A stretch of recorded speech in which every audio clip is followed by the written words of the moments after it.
नीम करोली बाबा, जिन्हें महाराज जी या नीम करोली बाबा के नाम से जाना जाता है। नीम करोली बाबा 20वीं सदी के भारत के प्रसिद्ध संत थे, जिनकी जिंदगी आध्यात्मिकता, चमत्कारों, सादगी और हनुमान भक्ति से भरी है। वे एक ऐसे संत थे जिन्होंने न केवल भारत बल्कि विदेशों में भी लाखों लोगों को प्रभावित किया। आइए नीम करोली बाबा की कहानी को कुछ रोचक पहलुओं के साथ जानते हैं। नीम करोली बाबा का जन्म उत्तर प्रदेश के फिरोजाबाद जिले के अकबरपुर गांव में लगभग सन 1900 के आसपास एक धनी ब्राह्मण परिवार में हुआ। 11 साल की उम्र में उनके माता पिता ने उनकी शादी कर दी, लेकिन वे जल्द ही सांसारिक जीवन छोड़कर साधु बन गए और गुजरात चले गए। कई साल बाद अपने पिता दुर्गा प्रसाद शर्मा के अनुरोध पर वे घर लौटे और गृहस्थ जीवन जीने लगे। नीम करोली बाबा के 2 बेटे और 1 बेटी थी। हालांकि 1958 में नीम करोली बाबा ने एक बार फिर से घर त्याग दिया और उत्तर भारत में सन्यासी के रूप में भटकने लगे। आइए जानते हैं नीम करोली बाबा की उत्पत्ति कैसे हुई। आइए जानते हैं लक्ष्मी नारायण शर्मा से नीम करोली बाबा कैसे बने। नीम करोली बाबा का नाम नीम करोली एक चमत्कारी घटना से जुड़ा है। एक बार वो बिना टिकट ट्रेन के फर्स्ट क्लास डब्बे में यात्रा कर रहे थे। जब टिकट चेकर ने चेक किया कि बाबा के पास रेलवे की टिकट नहीं है, तो उन्हें नीम करोली स्टेशन, जो फर्रुखाबाद उत्तर प्रदेश में है, वहीं पर उन्हें उतार दिया। बाबा वहीं जमीन पर अपना चिमटा गाड़कर बैठ गए। इसके बाद ट्रेन कितने ही प्रयासों के बावजूद आगे नहीं बढ़ सकी। जब स्थानीय मजिस्ट्रेट ने अधिकारियों को सलाह दी कि वे बाबा से माफी मांगे और उन्हें सम्मान पूर्वक ट्रेन में बिठाएं, ऐसा करने पर ट्रेन चल पड़ी। बाबा ने शर्त रखी कि इस जगह पर स्टेशन बने, जिसके बाद ये जगह और बाबा नीम करोली के नाम से प्रसिद्ध हो गए। नीम करोली बाबा के जीवन से कई चमत्कारी घटनाएं जुड़ी है, जो उनके भक्तों के लिए आश्चर्य और श्रद्धा का कारण है। एक बार की बात है कि नीम करोली बाबा ने पानी को घी में बदल दिया। एक बार कैंची धाम में भंडारे के दौरान घी खत्म हो गया था। बाबा ने भक्तों से गंगा नदी से 2 कनस्तर पानी लाने को कहा।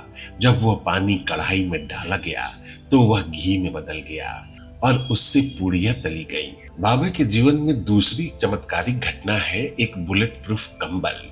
आइए जानते हैं इस बुलेट प्रूफ कंबल की कहानी। सन 1943 में फतेहगढ़ के एक बुजुर्ग दंपत्ति के सैनिक बेटे को बाबा ने अपना कंबल दिया।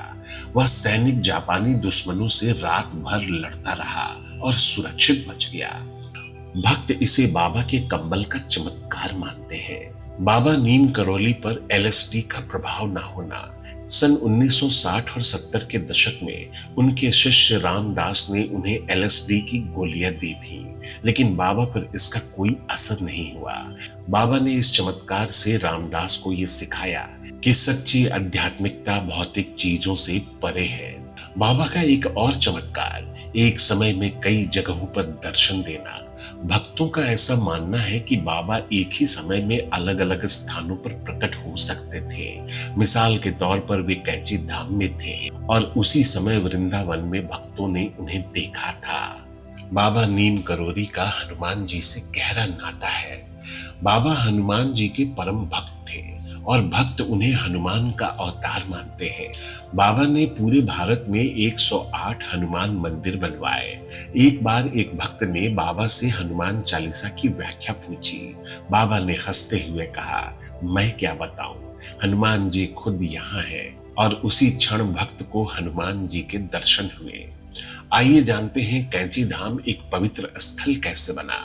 सन 1961 में बाबा पहली बार उत्तराखंड के नैनीताल के पास कैंची धाम आए और 1964 में वहां अपने मित्र पूर्णानंद जी के साथ आश्रम स्थापित किया। कैंची धाम का नाम वहीं के 2 नदियों गोदावरी और काली के कैंची जैसे आकार से मिलने से पड़ा। हर साल 15 जून को यहाँ वार्षिक उत्सव होता है जिसमें हजारों भक्त जुटते हैं। उनके अन्य आश्रम वृंदावन, ऋषिकेश, लखनऊ, शिमला और अमेरिका के न्यू मैक्सिको में भी है।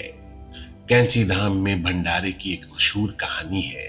एक बार हजारों लोग, लेकिन राशन कम था। बाबा ने भक्तों से खाना परोसना शुरू करने को कहा। राशन कम होने के बावजूद चमत्कारिक रूप से खाना कभी खत्म ही नहीं हुआ और सभी ने पेट भर खाया। नीम करोली बाबा का स्वभाव हंसमुख और सरल था। वे हमेशा कंबल ओढ़ते थे और भक्तों को अपने पैर छूने नहीं देते थे। एक बार एक भक्त ने पूछा, बाबा आपकी उम्र क्या है? बाबा ने हंसते हुए जवाब दिया, मैं अनादि हूँ, अनंत हूँ। वे मजाक करते हुए अपनी गहरी बातें कह जाया करते थे। बाबा नीम करोली ने न केवल भारत बल्कि पश्चिमी देशों में भी गहरा प्रभाव छोड़ा। कुछ प्रसिद्ध भक्तों में शामिल है स्टीव जॉब्स, एप्पल के संस्थापक। 1974 में कैची धाम आए। हालांकि तब नीम करोली बाबा का देहांत हो चुका था, लेकिन उनकी शिक्षाओं ने जॉब्स की सोच को प्रभावित किया। बाबा के दूसरे प्रसिद्ध भक्तों में नाम आता है रामदास। अमेरिकी शिष्य रिचर्ड एल्बर्ट ने अपनी किताब बी हियर नाउ में बाबा के चमत्कारों और शिक्षाओं को दुनिया तक पहुंचाया। बाद में रिचर्ड एल्बर्ट को रामदास के नाम से जाना गया। इसी श्रेणी में नाम आता है मार्क जुकरबर्ग का, जूलिया रॉबर्ट्स और कृष्णा दास। ये सभी बाबा के भक्त रहे। कृष्णा दास ने बाबा से प्रेरित होकर कीर्तन को पश्चिम में लोकप्रिय किया। बाबा नीम करोली की कुछ अनोखी भविष्यवाणियां जो बहुत चर्चित रहीं। बाबा अक्सर भक्तों के भविष्य की बातें बता देते थे। एक भक्त ने नौकरी के बारे में उनसे पूछा तो बाबा ने कहा, कल सुबह 10 बजे तुम्हें पत्र मिलेगा। अगले दिन ठीक 10 बजे उसे नौकरी की नियुक्ति पत्र मिल चुकी थी। 11 सितंबर 1973 को डायबिटीज कोमा के बाद वृंदावन के एक अस्पताल में बाबा का निधन हो गया। उनकी समाधि कैची धाम और पंत नगर में है, जहां भक्त आज भी दर्शन के लिए जाते हैं। बाबा नीम करोली की शिक्षाएं सरल लेकिन गहरी थीं। सब एक है, हनुमान जी की भक्ति करो, सेवा और प्रेम से जीवन जियो। सादगी, दया और दूसरों की मदद पर हमेशा उन्होंने जोर दिया। नीम करोली बाबा की कहानी चमत्कारों, भक्ति और सादगी का अनूठा संगम है। उनका रहस्यमयी व्यक्तित्व, हास्य और वैश्विक प्रभाव आज भी लाखों लोगों को प्रेरित करता है। चाहे कैची धाम का शांत वातावरण हो या उनकी शिक्षाओं की गहराई, बाबा आज भी भक्तों के दिलों में जीवित है। जय हो नीम करोली बाबा की।